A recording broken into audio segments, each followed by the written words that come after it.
नमस्कार. न्यूज राजापूर या आपल्या हक्काच्या यूट्यूब चॅनलद्वारे आम्ही घेऊन आलो आहोत राजापूर आणि तालुका परिसरातील घडामोडींचा आढावा.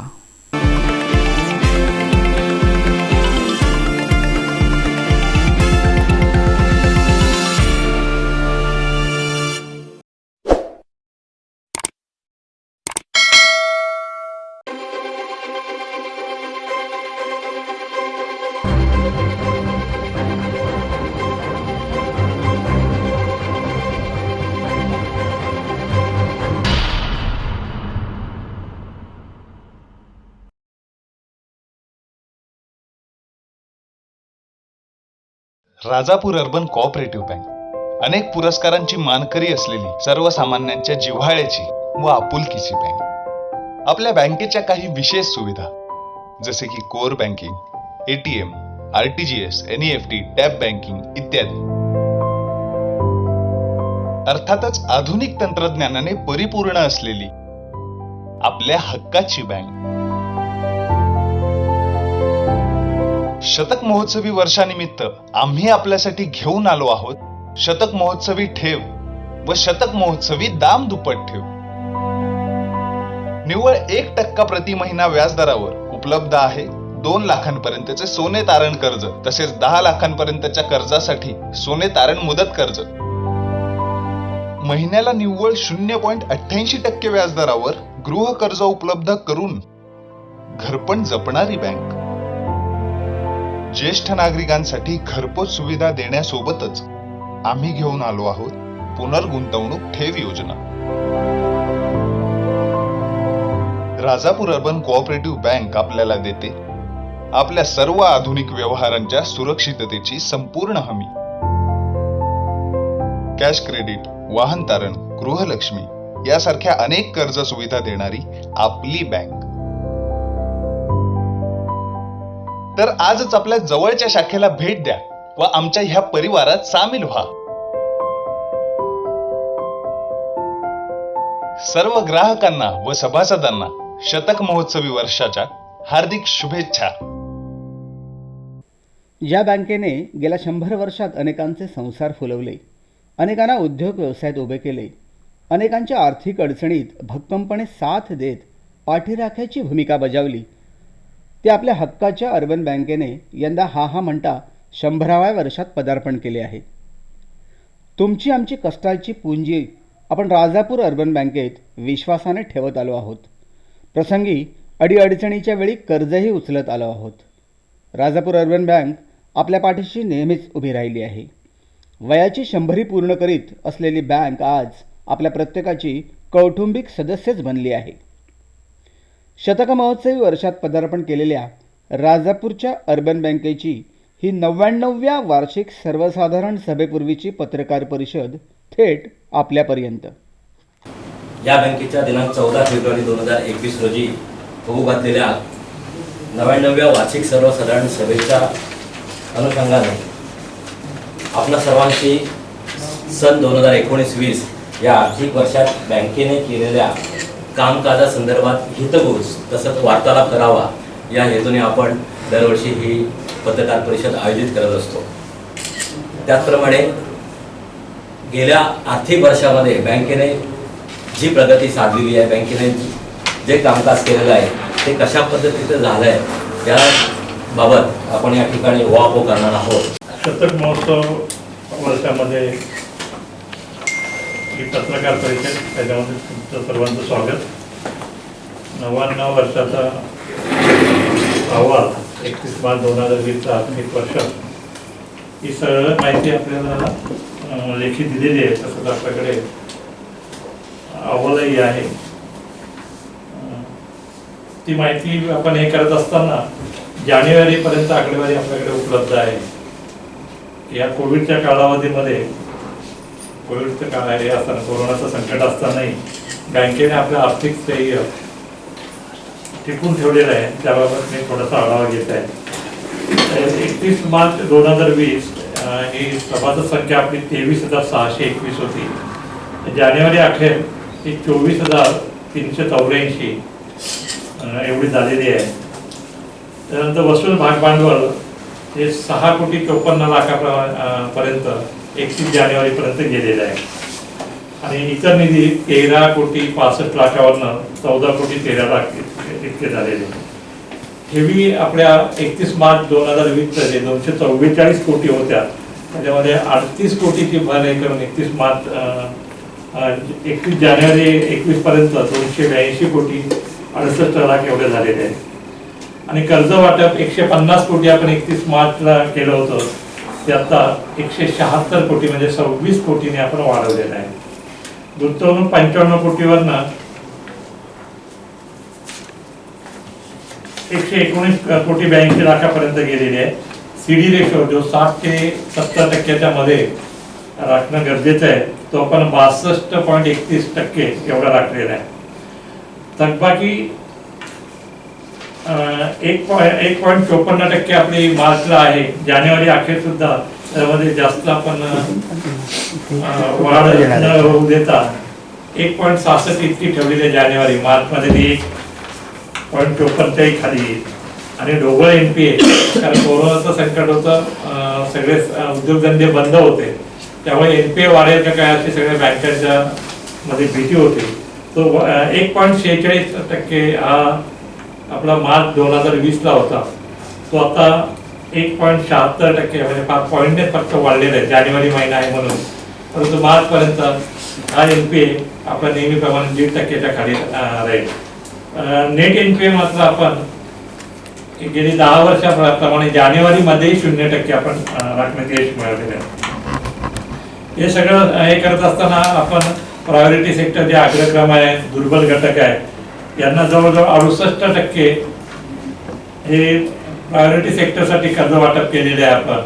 आणि 40% हे दुर्बल घटकांसाठी कर्ज वाटप आपलं रिझर्व्ह बँकेचे जे रूल्स आहेत त्याच्याप्रमाणे केलेले आहे. जो ग्रॉस प्रॉफिट होता आपला मार्च 2020 अखेर 4,39,00,000 एवढा होता. ह्या जानेवारी अखेर सुद्धा आपण त्याच्यामध्ये विशेष फरक हे करत आहे. 4,02,00,000 आपण मदत मारलेले. मार्च पर्यंत हा 4.5 कोटीच्या वर नक्की जाईल अशी खात्री आहे. CRR आपला जो बँकेचा कणा असतो, भांडवल पर्याप्त निधी, तोही आपण 9% राखणं आवश्यक असतं रिझर्व्ह बँकेच्या नियमाप्रमाणे. तो आपण 13.27%, जो 13.32 मार्च 2020 ला होता, तोही राखण्यात आपण यश मिळवलेलं आहे. प्रति कर्मचारी व्यवसाय हा 6 कोटीच्या वर आपण जानेवारी अखेरपर्यंत नेलाय. तो 5,20,00,000 हा मार्च 2020 पर्यंत होता. 395 कोटीचा जो व्यवसाय होता मार्च अखेर, एकूण व्यवसाय जो म्हणतो आपण, तो आपण आता 4.5 कोटीचा वर या जानेवारी अखेर आपण नेलेला आहे. 458 कोटी 82 लाख एवढा आपण व्यवसाय नेला. तो 395 कोटी मागच्या याच्यामध्ये होता. ओव्हरऑल ही माहिती आपण या जानेवारीपर्यंत आपण हे केलेली आहे. त्याच्यानंतर बँकेने या कोविडच्या कालावधीमध्ये जे आपल्याकडे हे दिलेले आहे की शतक महोत्सव साजरा करताना आपण शतक महोत्सवाचा शुभारंभ माननीय उपनिबंधक श्री गाडी साहेब यांच्या कोरोनाचे सगळे नियम पाळून आपण तो केलेला आहे. आणि यानंतरही आपण शाखावाईज असं समारोपाचा एक भव्य दिव्य कार्यक्रम करण्याचा आपला मानस आहे. नुकत्याच कुडाळ शाखेमध्ये आपण रक्तदान शिबिराचे आयोजन केले होते. त्याचप्रमाणे कुडाळ येथील निराधार वृद्धांसाठी चालवणाऱ्या आनंदाश्रय वृद्धाश्रमाला भेट देऊन सामाजिक बांधिलकी म्हणून त्यांनाही आपण मदत केलेली आहे. हे करत असताना बँकेमध्ये सायबर संबंधी आपण विशेष सुरक्षितता आपण हे करतोय. परवा सोमवारपासून आपण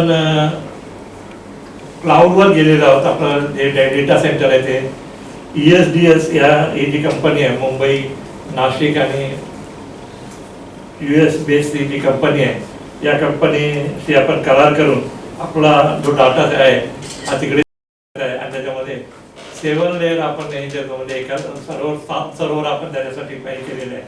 म्हणजे एखादा अटॅक होण्यासाठी हे 7 सर्व्हर पुढे क्रॅक करावे लागतील. तेव्हा आपल्या डेटापर्यंत पोहोचतील अशा प्रकारची सुरक्षितता आपण घेतलेली आहे. याच्यानंतर आपण सायबर सुरक्षा अधिकारी ज्याला सायबर सिक्युरिटी ऑफिसर आपण अशोक महादेव जाधव यांची नियुक्ती जानेवारीपासून आपण इथे केलेली आहे. त्याच्यानंतर एक कम्प्युटर सेक्शन हे एक वेगळं केलेलं आहे आणि त्याच्यामध्ये आपण अहोरात्र 3 कर्मचारी आपले मॉनिटरिंग करत आहेत. 3 शिफ्टमध्ये हे करत आहे. या सेक्शन याला आपण सुट्टी ठेवलेली नाही आहे मॉनिटरिंगसाठी. करता आपलं 24 तास आपले बँकिंग चालू असेल, मोबाईल ॲप असेल किंवा आपलं ATM हे असेल, ते कंटिन्यू आपलं चालू ठेवण्यासाठी आपण आता मॉनिटरिंगसाठी 3 कर्मचारी हे केले जातात आणि ते त्या 3 शिफ्टमध्ये काम करून सुट्टी न घेता हे मॉनिटरिंग करत असतो आपण.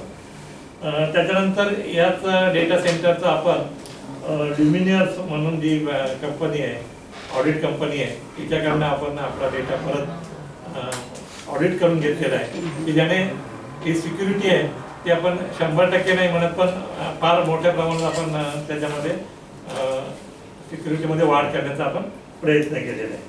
त्याच्यानंतर मी आपल्या सगळ्यांना विनंती करेन की 31 मार्च 2020चा जो अहवाल आपल्याकडे दिलेला आहे त्या अनुषंगाने काही प्रश्न असतील तर ते आपण विचारू शकता. एक जे रिझर्व्ह बँकेने बॅन आणलेलं आहे त्याच्यामध्ये जे आपल्या असोसिएशन आहे, फेडरेशन आहे, त्यांच्याकडे आपण पत्रव्यवहार केलेला आहे. त्या पत्रव्यवहारामध्ये असं नमूद केलेलं आहे की ज्या बँका एक ग्रेड A मध्ये आहे किंवा जे तुमच्या निकषाचे पालन करत आहेत, म्हणजे FSWM म्हणतात ज्याला, financial well and sound management, याच्यामध्ये ज्या बँका परिपूर्ण आहेत त्या बँकांना तरी लाभांश वाटण्याची परवानगी द्यावी अशा प्रकारची आपण मागणी केलेली आहे. त्याप्रमाणे वैयक्तिक आपल्या बँकेतर्फे मागणी करण्याचा आमचा शतक महोत्सव चालू आहे. आमची जी सप्टेंबरची आर्थिक स्थिती ती चांगली आहे, त्यामुळे आम्हाला या शतक महोत्सवानिमित्त लाभांश वाटण्याची परवानगी द्यावी अशा प्रकारचं आपण पत्र आपल्या संचालक मंडळाच्या याच्यामध्ये याने आपण रिझर्व्ह बँकेकडे केलेले आहे. त्या पत्राची उत्तराची आपण हे आहे. यासाठी आपण काय केलेलं आहे की हा जो 60 लाखाचा आपण 11% जो लाभांश होता हा आपण अजून शिल्लक नफा म्हणून ठेवलेला आहे. कारण त्या रिझर्व्ह बँकेच्या जे ध्येय आहेत त्यांनी तो इतर फंडामध्ये वर्ग करावा अशा प्रकारचे आदेश आहेत. परंतु आपण या पत्राचं हे दिलेलं आहे, त्यामुळे तो आपण हे मार्चपर्यंत जर याच्यामध्ये रिझर्व्ह बँकेकडनं काही हे आलंय तर आपण तो सभासदांना देऊ, अन्यथा त्यांच्या याच्याप्रमाणे आपल्याला तो वर्ग करावा लागेल. परत या पुढील जसं त्यांचा वेळ येईल पुढील वर्षामध्ये सभासदांना रिझर्व्ह बँकेच्या अनुमती नक्की जास्त लाभांश देण्याचा संचालक मंडळाचा विचार आहे. 31 मार्च 2020चा कार्य अहवाल त्याच्या संबंधित साहेबांनी विस्तृत चर्चा केली. खरं तर गेलं वर्ष फुकटच गेलं असं म्हणायला पाहिजे. मार्च 20 पासून आपण एकत्र कधी असे आलेलो नाही की पहिली वेळ असेल की इतके जण आपण एकत्र आलो. याची कारणंही आपल्याला माहिती आहे, पण आज ही संधी मिळाली आणि बँकेचा एकंदर लेखाजोखा जो काय आहे, बँकेने काय प्रगती केली, अशा काळातही बँक किती सक्षमपणे उभी आहे हे लोकांना कळण्यासाठी आपण नेहमी असा कार्यक्रम आयोजित करतो. जनरल मीटिंगच्या पूर्वीच्या आधी तसा तो आज आपण आयोजित केला आणि तुम्ही आलात त्याबद्दल मी प्रथम तुमचे आभार मानतो. गेल्या वर्षभराच्या काळात अनेक संकटांना अनेक उद्योगधंद्यांनी किंबहुना प्रत्येक नागरिकाला त्या संकटाचा सामना करावा लागला. कुठल्याही स्वरूपात का असेल की त्याला झळ बसलेली, आर्थिक स्वरूपात तर आहेच, पण प्राथमिक काय ज्या गरजा होत्या त्याही काही लोकांना मिळू शकलेल्या नाहीत. अशा स्थितीतही बँकेने आणि काही मित्रमंडळांनी मिळून आम्ही अशा वाड्यात वस्त्यांवर जाऊन त्यांना घरपोच काही जिन्नस सामुग्री देण्याचा प्रयत्न केला. त्याच्यातून एक लक्षात आलं की बँक तळागाळात पोचलेली आहे. हे जेव्हा आम्ही प्रत्यक्ष बोललो त्या लक्षात आलं आणि त्याच पद्धतीचा कारभार बँक पुढे जाऊन करणार आहे यात शंका नाही. महत्त्वाची गोष्ट अशी आहे की बँकेचे व्यवहार कुठेही थांबलेले नव्हते. काही प्रमाणात सुरुवातीला थोडी झळ बसली कारण लोकांनाच बाहेर पडता येत नव्हतं, तरी पण बँकिंग कामकाज सुरूच होतं. पण तेव्हा थोडंसं शैथिल्य होतं, लोकांच्यात नैराश्य होतं, भीतीची भावना होती. तरी पण काही प्रमाणात जे आता आपण अत्याधुनिक सुविधा पुरवलेली आहे बँकिंग सेवा त्याच्या माध्यमातूनही आपल्या खातेदारांनी किंवा सभासदांनी बँकेशी कायम जोडून घ्यायचा प्रयत्न केला. याचं मला विशेष आश्चर्य वाटतं असं की आपला राजापूर तालुका हा डोंगर दऱ्या यांनी व्यापलेला असल्यामुळे कनेक्टिव्हिटीचा जो प्रॉब्लेम होता तो बऱ्याच अंशी दूर करून आपण त्या प्रत्येक खातेदाराची किंवा सभासदाची बँकेने नेहमी हितगुज म्हणणं त्या आर्थिक जे काय व्यवहार होत होते त्याला सर्वतोपरी तोड दिलं आणि त्याला प्रतिसादही लोकांचा चांगला मिळाला. बँकेत न येता जर हे व्यवहार आपले घरी बसून होत असतील किंवा ठराविक ठिकाणी जाऊन होत असतील तर त्यांनी त्या लोकांनी त्या गोष्टीला प्राधान्य देऊन तसे बँकेचे व्यवहार केले. आणि त्याच्यात एक प्रामुख्याने गोष्ट अशी की रिझर्व्ह बँकेने किंवा सरकारने असं कधी जाहीर केलेलं होतं की 6 महिने तुम्हाला सूट आहे हप्ते भरायला, त्याचं व्याज माफी होती, व्याज फक्त भरा. तरीही 80% लोकांनी आपले नियमित व्यवहार नियमित कर्ज व्यवहार कुठलाही हप्ता न चुकवता वेळोवेळी ते भरले. याचं मला कौतुक वाटतं. कारण फायदा घेणारे बरेच असतात की सरकारने जरी रिझर्व्ह बँकेने म्हटले ना त्यांनी वसुली करू नये मग कशाला भरायचे देऊ आपण.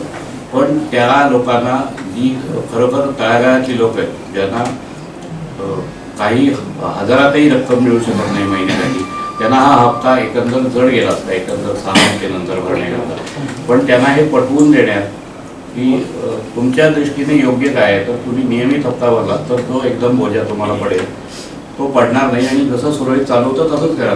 तुमच्याकडे आम्ही पैसे जमा करायला येत जाऊ.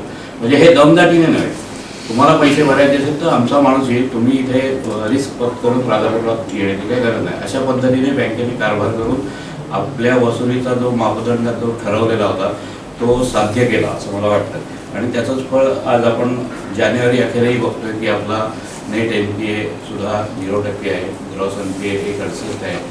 म्हणजे खरोखर कौतुक अशासाठी मी म्हणतो अधिकारी आणि कर्मचाऱ्यांचं करायला लागतं की हे जेव्हा निर्णय केले जातात तेव्हा व्यवस्थापन स्तरावर CEO म्हणून ते निर्णय घ्यायला तयार असतात किंवा घेतात, पण त्याला पाठबळही असतं. राजापूर अर्बन बँकेच्या सर्व्हरवर गतवर्षी झालेल्या सायबर अटॅकविषयी बोलताना अध्यक्ष जयंत अभ्यंकर म्हणाले की पण बँकेला कुठेही आर्थिक झळ याच्यामुळे बसलेली नाही, किंबहुना याच्यामुळे काही एखाद्या खातेदाराचा तोटा झाला असंही नाही.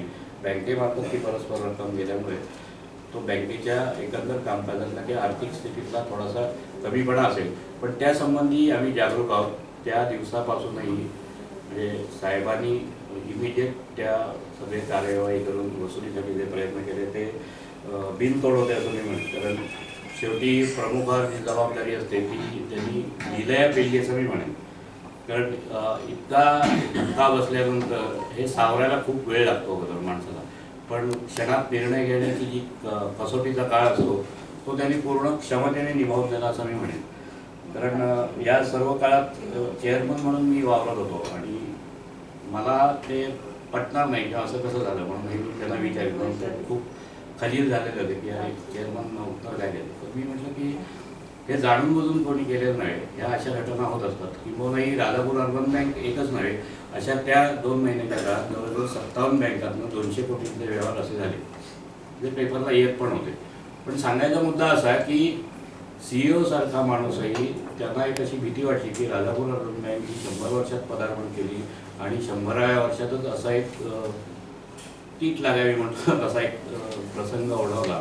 पण त्याने डगमगून जाता त्यांना खात्री होती संचालक मंडळ आपल्याला पाठबळ देणारच आहे.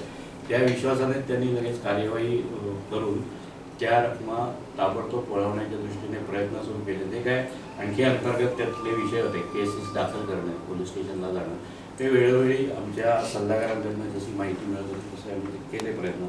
पण प्रमुख भूमिका जी बजावायची असते ती अय्यर साहेबांनी खरोखर छान रीतीने पार पाडली असं मी म्हणेन. आज आपण ही जी पत्रकार परिषद आपण आयोजित केलेली होती, दरवर्षीचा आपला जो कार्यक्रम असतो की वार्षिक सभा झाली की वार्षिक अहवाल जो आहे तो आपल्या सगळ्यांसमोर मांडावा, आपली सगळी कामगिरी आपल्या समोर मांडावी. आपण लोकशाहीचा एक महत्त्वाचा स्तंभ असल्यामुळे तो सगळ्या लोकांसमोर बऱ्यापैकी आकडेवारीनुसार अभ्यासपूर्ण लोकांसमोर नेऊन मांडावा अशी एक अपेक्षा आहे.